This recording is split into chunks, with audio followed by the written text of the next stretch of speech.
நல்லவர். வேதத்தில் அந்த நன்மையை அற்புதத்தை பெற்றுக்கொள்ள ஒரே ஒரு சீக்ரெட் தான். என்ன தெரியுமா? உண்மையுள்ள மனுஷன் பரிபூர்ண ஆசீர்வாதங்களை பெறுவார். ஆமென். இருதயத்தில் உண்மை இருக்க விரும்புகிறார். ஒரு இடத்துல உண்மையாக இருந்தீங்கன்னா, உண்மையாக ஆண்டவரை தேடினீங்கன்னா, சரியாக கர்த்தரை நோக்கி பார்த்தீங்கன்னா, உங்கள் சுய விருப்பத்தோட இல்லை கசப்போட அப்படிலாம் இல்லாமல் ஆண்டவரை நீங்கள் உண்மையாக நேர்மையாக உத்தம இருதயத்தோடு தேடுவீங்கன்னு சொன்னால் கர்த்தர் அற்புதங்களை வாய்க்க பண்ணுகிறார்.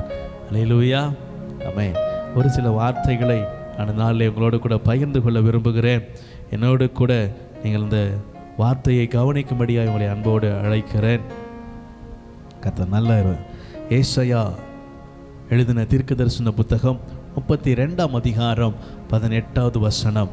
என் ஜனம் சமாதான தாபரங்களிலும் நிலையான வாசஸ்தலங்களிலும் அமைதியாய் தங்கும் இடங்களிலும் குடியிருக்கும். அல்லேலூயா.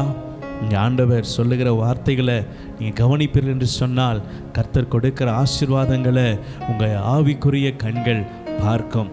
ஆண்டவர் சொல்கிறார் என் ஜனம். ஆமென். முதலாவது நம்ம பார்க்க வேண்டிய விஷயம் அதுதாங்க. நான் அவருக்கு ஜனமாய் அவருடைய பிள்ளையாய் இருக்கிறேனா? ஆமென். இதில் ரொம்ப காம்ப்ளிகேட்டடான விஷயங்கள்லாம் இருக்குது. அவருடைய ஜனம்னு சொல்கிறது பெரிய விஷயம் இல்லை. நான் கர்த்தரை நோக்கி பார்க்கிறேன் ஆராதிக்கிறேன்னு சொல்கிறது பெரிய காரியம் இல்லை. அதன்படி நடக்கிறேனா? அவருடைய பிள்ளை நான் சொல்லிக்கிறதுக்கு நான் தகுதியுள்ளவனாக இருக்கிறேனா?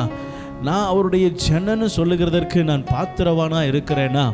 ஏன்னா ஒரு வசனம் இப்படியாய் சொல்லுகிறது, இவர்களை எனக்கென்று ஏற்படுத்தினேன், இவர்கள் என் துதியை சொல்லி வர வேண்டும்.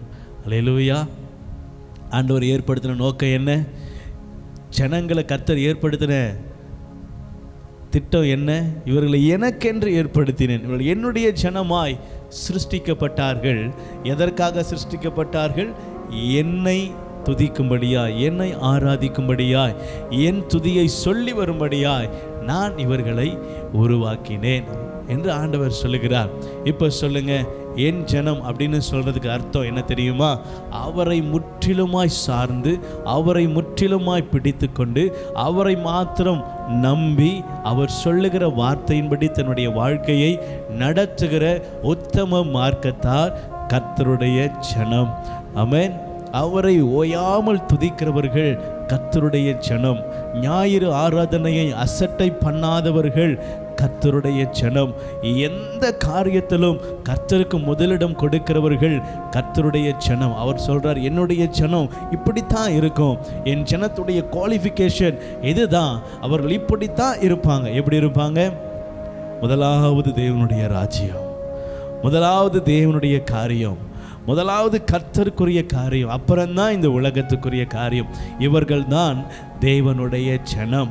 இப்படிப்பட்ட ஜனங்களை பார்த்து தான், இப்படிப்பட்ட ஜனங்களை தான் கர்த்தர் இந்த இடத்துல வாக்குத்தத்தமாய் வர்ணிக்கிறார்.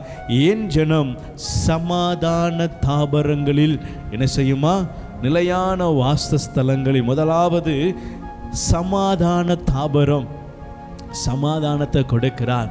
அல்லேலூயா. சமாதானம் அவருடைய பிள்ளைகளுக்கு உரியதான சொத்து. உங்களுக்கு சமாதானம் வேணுமா? எத்தனை பேர் சமாதானத்தை வாஞ்சிக்கிறீங்க? ஆண்டவர் உங்களை பார்த்து சொல்கிறாரு, நீ என் ஜனமாய் மாற உன்னை ஒப்பு கொடுப்பாயானால், என்னுடைய இருதயத்துக்கு ஏற்றாற்போல் நீ மாற உன்னை ஒப்பு கொடுப்பாயானால், ஆண்டவர் சொல்கிறாரு, உன்னை சமாதானமாய் தங்க பண்ணுவேன். இன்னொரு வசனம் இப்படியா இருக்கிறது, உம்மை பற்றி கொண்ட மனதை உடையவன் உம்மையே சார்ந்திருப்பதினால் நீர் அவனை பூரண சமாதானத்தோடு பாதுகாத்து கொள்ளுவே. அல்லேலூயா. ஆண்டவர் எப்படிப்பட்ட நல்ல தெய்வம் பாருங்க. அவர் சொல்ற வாக்குத்தத்தங்களை கேளுங்களேன். அவர் இங்கே சொல்றார், என் ஜனம் சமாதான தாபரங்களில் வாசமா இருக்குமா?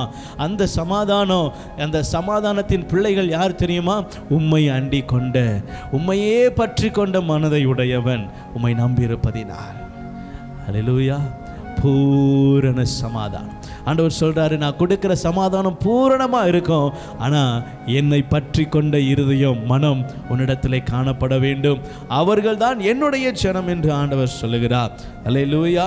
அப்புறம் இன்னொரு ஆசீர்வாதம், நிலையான வாசஸ்தலங்களில் தங்கியிருப்பாங்க. ஒருவேளை உங்களுக்கு சொந்த வீடு இல்லையா? அல்லேலூயா. இதை கேட்டுக்கொண்டு இருக்கிற தேவ ஜனமே, ஆண்டவர் உங்களை பார்த்து சொல்கிறாரு, ஒரு நிலையான வாசஸ்தலம், உனக்கு ஒரு நிறையான ஒரு வாசஸ்தலத்தை என்ன செய்வேன், நான் பரலோகத்தில் கட்டி கொண்டு இருக்கிறேன்.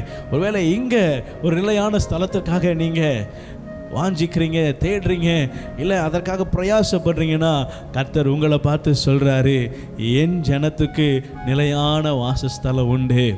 என்னை பின்பற்றுகிற என்னுடைய பிள்ளைக்கு நிலையான வாசஸ்தலம் உண்டு, நிரந்தரமான வாழ்க்கை உண்டு. காரணம், அவர்கள் கர்த்தரை பற்றி கொண்டிருப்பதினால், அவர்கள் உண்மையுள்ள தேவனுக்கு பிள்ளைகளாக இருப்பதினால், அவருடைய ஜனமாக இருப்பதினால் ஆண்டவர் சொல்கிறாரு நிலையான வாசஸ்தலம்.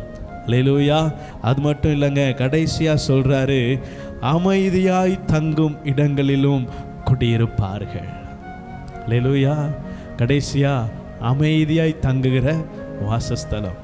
பாருங்கள், நான் ஒரு ஃபாரினரை கவனித்தேன், பார்த்தேன், அவங்ககிட்ட பேசினேன். அப்போ அவங்க சொல்கிறாங்க, நாங்கள் இங்கே இந்த கேரளா கிட்ட ஒரு இடம், ஒரு நல்ல மலை பிரதேசம், ஒரு நல்ல அழகான ஒரு சின்ன வீடு, ரொம்ப பெரிய வீடுலாம் சொல்ல முடியாது, ஒரு சின்ன வீடு, மிஞ்சி போனால் ஒரு சென்ட் தான் அந்த வீடு இருக்கும். அது மலை பிரதேசன்றதுனால அதுவே அதுக்கு நல்ல போதுமான இடம். அப்போது அங்கே அவங்கள பார்த்தேன், அவர்கள் ஒரு கிறிஸ்தவர்கள், அங்கே பக்கத்தில் ஒரு திருச்சபை இருக்கிறது, அந்த சபைக்கு வந்திருக்கிறாங்க. நானும் அந்த பகுதியில் இருந்தேன். அப்போது அவங்கள்ட்ட பேசும்பொழுது அவங்க எளிமையாக பேசிகிட்டு இருந்தாங்க. ஸோ நாங்கள் ஊழியை செய்கிறத பார்த்தோன்னே எங்களை என்கரேஜ் பண்ணாங்க.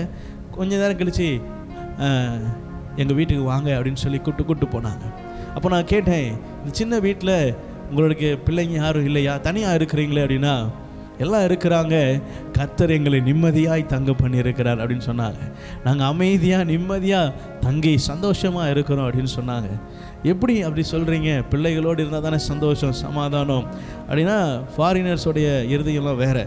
இப்போ நான் அவங்க வார்த்தை எனக்கு இப்போது ஞாபகம் வருது, அமைதியாய் தங்கும் இடம்.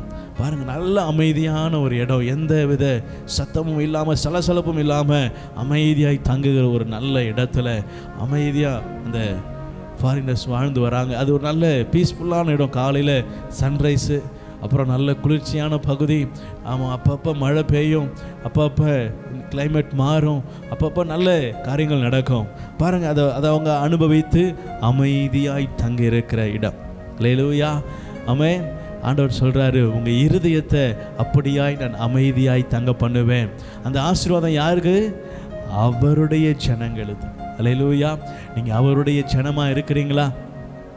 மாற உங்களை ஒப்பு கொடுக்குறீங்களா? ஒருவேளை தூரம் போயிருக்கிறீங்களா? ஆண்டவர் மீண்டும் உங்களை அழைக்கிறார். மகனே, என் வாசல் எப்போதும் திறந்திருக்கிறது, திரும்பி வருவாயானால் உன்னை கட்டி அணைத்து நான் முத்தமிட, உன்னை அணைத்து கொள்ள சேர்த்து கொள்ள அவளா இருக்கிறேன் என்று கர்த்தர் சொல்லுகிறார். கர்த்தர் இருதயத்தோடு கூட பேசுகிற வார்த்தை இதுதான். அவரை உறுதியாய் பற்றி கொண்ட மனதை உடையவன் அவரையே நம்பி இருப்பதினால் பூரண சமாதானம். அல்லேலூயா. உங்களுக்கு ஆண்டவர் பூரண சமாதானத்தை கொடுக்க வாஞ்சையாக இருக்கிறார். கண்களை மூடி ஜெபிப்போமா? ஆண்டவர் கொடுக்கிற வாக்குத்தத்தங்கள் என் வாழ்க்கையில் நிறைவேறும்படியாய் நான் அவருடைய ஜனமாய் நான் அவருக்கு என்னை ஒப்பு கொடுக்கிறேன் என்று சொல்லி எல்லா கண்களை மூடி, நல்ல பிதாவே, வானத்திலும் பூமியிலும் சகல அதிகாரம் படைத்த சர்வ வல்லமையுள்ள நல்ல தகப்பனே, இப்படி நாமத்தில் வருகிறேன்.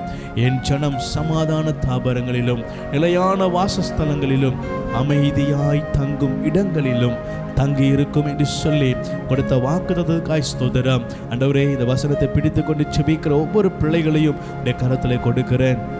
நீர் நேர்த்தியாய் நடத்துகிறவர், ஆசீர்வதிக்கிறவர், உடைய ஜனத்தை நீர் பராமரிக்கிறவராக இருக்கிறேன்.